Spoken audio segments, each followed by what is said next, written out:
MBBS கலந்தாய்வு தேதி குறிப்பிடப்படாமல் ஒத்திவைக்கப்படுவதாகவும் அறிவிப்பு வெளியிடப்பட்டிருக்கிறது. இதுகுறித்தான கூடுதல் விவரங்களுடன் இணைகிறார் எமது செய்தியாளர் ஷெலினா. வணக்கம் ஷெலினா. மருத்துவ கலந்தாய்வு தேதி ஒத்திவைக்கப்பட்டிருக்கிறது, இது குறித்தான விவரங்கள்.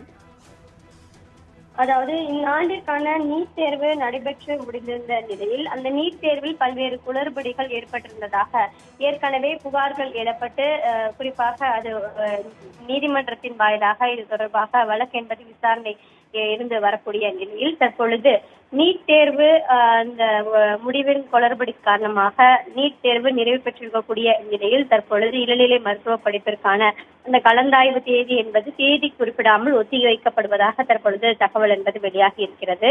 அதே போல ஒன்றிய அரசு இந்த நீட் தேர்வுக்கான அந்த கலந்தாய்வு என்பது தொடங்கப்படும் என்று தெரிவிக்கப்பட்டிருந்தார்கள். அதாவது இளநிலை படிப்பிற்கான அந்த கலந்தாய்வு நடைபெற்றிருந்த நீட் தேர்வின் மதிப்பின் அடிப்படையில் தொடங்கப்படும் என்று தெரிவிக்கப்பட்டிருந்த நிலையில் உச்சநீதிமன்றத்தில் நீட் வழக்கு என்பது விசாரணைக்கு வரக்கூடிய நிலையில் திங்கட்கிழமை இந்த விசாரணை என்பது நடைபெற இருப்பதாகவும் இதன் காரணமாக இந்த கலந்தாய்வு என்பது ஒத்திவைக்கப்பட இருப்பதாக தற்பொழுது தகவல் என்பது வெளியாகி இருக்கிறது. குறிப்பாக பல்வேறு தரப்பினர்கள் இது தொடர்பாக புகார்களை முன்வைத்திருந்தார்கள்.